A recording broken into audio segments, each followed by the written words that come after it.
آپ کو جب کسی شادی میں انوائٹ کیا ہو نا، تو آپ جب وہاں جاتے ہیں تو آپ نے دیکھا ہوگا کہ بڑی اچھی لوگوں نے ٹینٹنگ کی ہوتی ہے، یا شادی ہالز کو بہت اچھا ڈیکوریٹ کیا ہوتا ہے، اور آپ جب وہاں جاتے ہیں تو آپ بڑی خوشی محسوس کرتے ہیں، آپ بہت بہت محظوظ ہوتے ہیں ادھر جا کے کہ اتنی اچھا سٹنگ کا ارینج کیا ہوا ہے، بڑی ڈیکوریشن کی ہوئی ہے۔ لیکن آپ نے ایک بات پہ غور کیا ہوگا کہ آپ جب شادی ہالز میں جاتے ہیں یا جب کسی شادی میں انوائٹ ہوتے ہیں، اور جہاں وہ ٹینٹنگ کا کنوپی وغیرہ لگائی ہوتی ہے، وہ بڑا اچھا انہوں نے سجایا ہوتا ہے، آپ وہاں رہتے ہیں، بڑا انجوائے کرتے ہیں، لیکن آپ کے ذہن میں ہمیشہ ایک بات ہوتی ہے کہ اس شادی کی تقریب کے بعد میں نے واپس اپنے گھر میں جانا ہے۔ یعنی آپ کبھی بھی آپ نے شادی ہال کو یا اس ٹینٹ کو اپنا گھر بنانے کا نہیں سوچا ہوتا کہ میں ایسے مستقل اپنا گھر بنا لوں گا، میں ہمیشہ ہی یہاں رہوں گا۔ آپ کے ذہن میں ہمیشہ ایک بات ہوتی ہے کہ میں نے واپس اپنے گھر میں جانا ہے۔ اور اگر ہم دیکھیں نا، دوسرا کرنتھیوں 5 باب میں پولس رسول کہتے ہیں کہ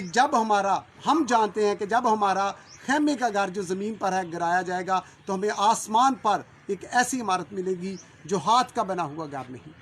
یعنی پولس رسول اس جسم کو خیمہ کہتا ہے، وہ کہتا ہے کہ اس کے اندر ہماری جو روح ہے وہ یہاں کچھ باتوں کو انجوائے کر رہی ہے، کچھ باتوں سے لطف اندوز ہو رہی ہے، جتنا وقت اسے دیا گیا ہے اس میں وہ ان باتوں سے لطف اندوز ہو رہی ہے، لیکن ایک وقت کے بعد ہم نے واپس اپنے گھر کو جانا ہے۔ اور اگر آپ دیکھیں نا، آپ نے اپنی زندگی میں کسی شخص کی کتنی زیادہ سے زیادہ عمر دیکھی ہوگی؟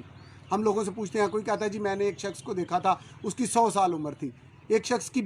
120 سال عمر تھی۔ میں کہتا ہوں اگر کسی شخص کی 200 سال بھی عمر ہو تو آپ نے کیا دیکھا ہوگا کہ جسم کمزور ہو گیا، لوگوں نے واپس جانے کی تیاری کی، لوگ مر گئے۔ یعنی جسم کا جو انجام ہے وہ ڈی کمپوز ہو جانا ہے۔ آپ کی عمر چاہے 200 سال ہو، 250 سال ہو، آدم کے بارے میں دیکھیں تو لکھا ہے کہ اس کی عمر 930 سال تھی، لیکن اس کے بعد بھی کیا ہوا؟ اس کے جسم کا انجام جو ہوا وہ ڈی کمپوز ہونا، تحلیل ہونا ہوا، یعنی جن عناصر سے وہ بنا تھا۔ اور ہم مرتے کیوں ہیں یا ہمیں موت کیوں آتی ہے؟ تو اس کے بارے میں پیدائش 3 باب میں لکھا ہے کہ تو اپنے منہ کے پسینے کی روٹی کھائے گا، اور تو زمین سے نکالا گیا تھا اور پھر اسی میں لوٹ جائے گا، تو خاک ہے، تو دوبارہ خاک میں لوٹ جائے گا۔ یعنی ہمارا جسم جو بنا ہے یہ خاک سے بنا ہوا ہے، مٹی سے بنا ہوا ہے، اور اس نے دوبارہ انہی عناصر کے ساتھ جا کے مل جانا ہے۔ اس کے اندر ہماری جو روح ہے اس نے خدا کے پاس جانا ہے۔ روح جو ہے یہ لافانی ہے، اس نے نہیں مرنا۔ اور آپ نے دیکھا ہوگا، میں نے پہلے بھی ذکر کیا کہ روح جو ہے یہ ہمارے جسم کے روح اور ہمارے جسم کا جو اتحاد ہے جو ہمارے اندر ہے، اس کے وسیلہ سے ہم زندہ ہیں اور ہم انسان کہلاتے ہیں۔ اور اگر آپ پوری کائنات میں دیکھیں نا، پوری کائنات میں دیکھیں تو صرف انسان ایک ایسی مخلوق ہے جس کے اندر روح ہے، ورنہ باقی تمام مخلوقات جو ہیں ان کے اندر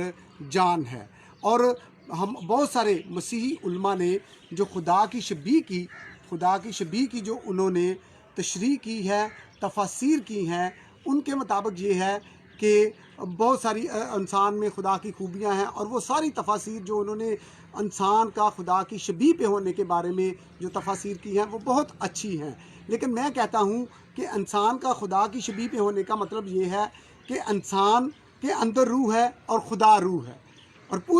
میں پہلے بھی عرض کر چکا کہ پوری کائنات میں کسی اور چیز کے اندر روح نہیں ہے۔ یعنی ہمارے اندر خدا نے جو دم پھونکا ہے وہ روح ہے، اور اسی روح کی وجہ سے ہم خدا کے مشابہ ہیں، ہم خدا کی شبیہ پر بنے گئے ہیں۔ اور آپ نے دیکھا ہوگا خادمین کو بھی آپ نے دیکھا ہوگا کہ وہ بھی روحیں بچانے کی بات کرتے ہیں۔ آپ نے دیکھا ہوگا کہ روح کبھی بوڑھی بھی نہیں ہوتی اور روح کبھی مرتی بھی نہیں، کیونکہ روح نے اپنے ابدی مکان میں جانا ہے، اور یہ خیمے کا جو گھر ہے اس نے گرائے جانا ہے۔ اور اگر ہم دیکھیں نا، یوحنا 17 باب میں یسوع مسیح کہتے ہیں کہ آئے باپ، جس طرح میں اور تو ایک ہیں، یہ بھی ہمارے ساتھ ایک ہوں۔ یعنی روح میں ہم خدا کے ساتھ ایک ہو سکتے ہیں۔ اور رومیو 8 باب میں لکھا ہے کہ ہمارے اندر خدا کا، یسوع مسیح کا روح ہے، اور یہی روح ہمیں خدا کے ساتھ ایک روح کرے گا۔ یعنی ہمارے جسم کا جو انجام ہے یہ ڈی کمپوز ہو جانا ہے، ختم ہو جانا ہے، اور روح کا جو انجام ہے اس نے خدا کے حضور پیش ہونا ہے۔ اور سلیمان بادشاہ، جب بھی سلیمان کا ذکر آتا ہے تو اس کے ساتھ ہی دانش مندی اور حکمت کا خیال ہمارے ذہن میں آ جاتا ہے۔ اور سلیمان جو بادشاہ تھا، سلیمان بادشاہ نے اوائس دوسرے باب میں نا اپنے جسم کو قائم رکھنے کے لیے، ہمیشہ زندہ رہنے کے لیے میں کہتا ہوں اس نے بڑی کوشش کی، اور اس نے ابدی خوشی حاصل کرنے کے لیے بڑی کوشش کی، لیکن وہ آخر میں کہتا ہے کہ باطل ہی باطل، سب کچھ باطل ہے۔ اور 12ویں باب میں وہ اپنی تحقیق کا نچوڑ نکالتا ہے کہ خاک خاک سے جا ملے۔ انسان کے بارے میں وہ اپنے بارے میں کہتا ہے کہ خاک خاک سے جا ملے جیسے پہلے ملی ہوئی تھی، اور روح خدا کے پاس چلی جائے، یعنی روح نے خدا کے پاس جانا ہے، روح نے خدا کے حضور حاضر ہونا ہے، اور جسم کا جو انجام ہے، جسم نے ڈی کمپوز ہو جانا ہے۔ آپ نے دیکھا ہوگا، آپ نے اپنی عمر میں، اپنی اس زندگی میں جو خدا نے آپ کو دی ہے، آپ نے بچوں کو بھی مرتے دیکھا ہوگا، آپ نے بوڑھوں کو بھی مرتے دیکھا ہوگا، آپ نے ادھیڑ عمر لوگوں کو بھی، آپ نے نوجوان لوگوں کو بھی مرتے دیکھا ہوگا۔ کیوں؟ کیونکہ جسم کا انجام ڈی کمپوز ہونا ہے، اور یہ خدا کے حکم سے ہی ہوتی ہے۔ ایک بات نا، آج موت کے والے سے ہم بات کر رہے ہیں، تو میں بات ایک کلیئر کرنا چاہتا ہوں کہ ناگہانی موت کے بارے میں بہت ذکر کیا جاتا ہے۔ لوگ کہتے ہیں کہ جی ناگہانی موت آ گئی ہے۔ میں کہتا ہوں متی کی انجیل میں لکھا ہے کہ ایک چڑیا بھی خدا کی مرضی کے بغیر نہیں گرتی، تو انسان کیسے خدا کی مرضی کے بغیر مر سکتا ہے، یا انسان کو کیسے ناگہانی موت آ سکتی ہے؟ اگر آپ کلام مقدس کو پڑھنے والے ہیں نا، تو آپ دیکھیں کلام مقدس میں صرف دو دفعہ ناگہان ہلاکت کا ذکر کیا گیا ہے، اور وہ بھی کن کی؟ وہ بھی شریروں کی موت کے بارے میں ذکر کیا گیا ہے کہ وہ ناگہان ہلاک ہوئے، ورنہ ہر موت جو ہے وہ خدا کی مرضی سے ہوتی ہے۔ ہوتا یہ ہے کہ ہم ناگہانی موت کیوں کہتے ہیں؟ ہوتا یہ ہے کہ جیسے میاں بیوی کی شادی ہوئی، ابھی ان کی شادی کو 1 سال ہی ہوا، تو ان میں سے ایک ساتھی مر گیا، تو انہوں نے سمجھا کہ یہ ان کی توقعات کے خلاف کام ہوا، کیونکہ انہوں نے تو سوچا تھا کہ ہماری شادی ہوئی ہے، اب ہمارے بچے ہوں گے، اب ہم ان کی پڑھائی کا فکر کریں گے، پھر ہم ان کی شادیاں کریں گے، لیکن یہ تو سارا کچھ ہونے سے پہلے ہی ایک ساتھی مر گیا، یعنی ان ایکسپیکٹڈ ہوا، ان کی توقعات کے خلاف ہوا، اس لیے یہ ان میں سے ایک کے لیے ناگہانی موت ہے، دوسرے لوگوں کے لیے ناگہانی موت ہے، کیونکہ ان سب کی توقعات کے خلاف ہوا۔ لوگوں نے اپنے بچوں کے بارے میں پلاننگ کی ہوتی ہے، شادی کے بعد ہمارے بچے پیدا ہوں گے، ہم ان کو اسکول بھیجیں گے، کالج بھیجیں گے، یونیورسٹی بھیجیں گے، لیکن اگر اسی راستے میں ہی ان کو بلاوا آ جائے، 18-20 سال میں وہ بچہ مر جائے، تو وہ ماں باپ کے لیے ان ایکسپیکٹڈ، یعنی ان کی توقعات کے خلاف ہوا ہے، تو وہ ناگہانی موت ہے، ورنہ ہر موت جو ہے وہ خدا کے حکم سے ہے اور خدا کے علم میں ہے۔ ایک بات ہے، دیکھیں، اگر آپ دیکھیں زبور 139 میں لکھا ہے کہ تیرے ایام تو تیرے پیدا ہونے سے پہلے ہی مقرر کر دیے گئے تھے، جب تیرا بے ترتیب مادہ ابھی ترتیب پا رہا تھا، تو پھر کیسے کوئی موت ناگہانی موت ہو سکتی ہے؟ ہمارے ایام تو زبور 139 کے مطابق ہمارے پیدا ہونے سے پہلے ہی مقرر کر دیے گئے تھے۔ ایک بات ہے کہ زبور 109 کے مطابق شریروں کی عمر جو ہے، دغا بازوں کی عمر جو ہے وہ گھٹائی جاتی ہے، وہ کم کی جاتی ہے، لیکن دوسری طرف اگر ہم دیکھیں نا، تو صادقوں کی موت، یسایہ میں حزقیہ کی عمر بڑھا دی گئی، صادقوں کی جو عمر ہے وہ بڑھائی بھی جاتی ہے، ان کی موت کا جو وقت ہے وہ پینڈنگ بھی کیا جاتا ہے، لیکن جو شریر ہے ان کی عمر گھٹائی جاتی ہے۔ لیکن یہ سب کچھ بھی کیسے ہوتا ہے؟ یہ سب کچھ بھی خدا کے حکم سے ہوتا ہے، خدا کے حکم سے ہوتا ہے، ہر موت خدا کی مرضی سے ہوتی ہے۔ اس لیے ضرورت اس بات کی ہے کہ آپ عمر کے جس حصے میں بھی ہیں، آپ کو ہر وقت تیار رہنا چاہیے کہ ہمارا یہ خیمے کا گھر کسی وقت بھی گرایا جا سکتا ہے، کسی وقت بھی آسمان سے بلاوا آ سکتا ہے کہ ہم اس کے حضور حاضر ہوں۔ اس لیے ضرورت اس بات کی ہے، تیاری اس بات کرنے کی ضرورت ہے کہ ہم کبھی بھی اس کے حضور جا سکتے ہیں۔ اور بائبل میں لکھا ہے کہ خدا ایسے وسائل پیدا کر دیتا ہے، وسائل پیدا کر دیتا ہے جن کی وجہ سے موت آ جاتی ہے، جن کی وجہ سے جلا وطن اپنے وطن میں چلا جاتا ہے۔ اس لیے یہ موت خدا کی طرف سے آتی ہے، اور یہ جسم کا ڈی کمپوز ہونا خدا کے منصوبے میں ہے، کیونکہ یہ مٹی سے لیا گیا تھا۔ ضرورت جس بات کی ہے وہ یہ ہے کہ ہم ہر وقت تیاری کی حالت میں رہیں، کیونکہ روح نے اس کے حضور حاضر ہونا ہے، روح کو ہی بچانے کی باتیں کی جاتی ہیں، برا کے تخت کے سامنے جو پیش ہونا ہے وہ میری اور آپ کی روح نے ہونا ہے، اور اسی روح کے وسیلہ سے ہم خدا کے ساتھ ایک ہوں گے، اور اس کو اپنے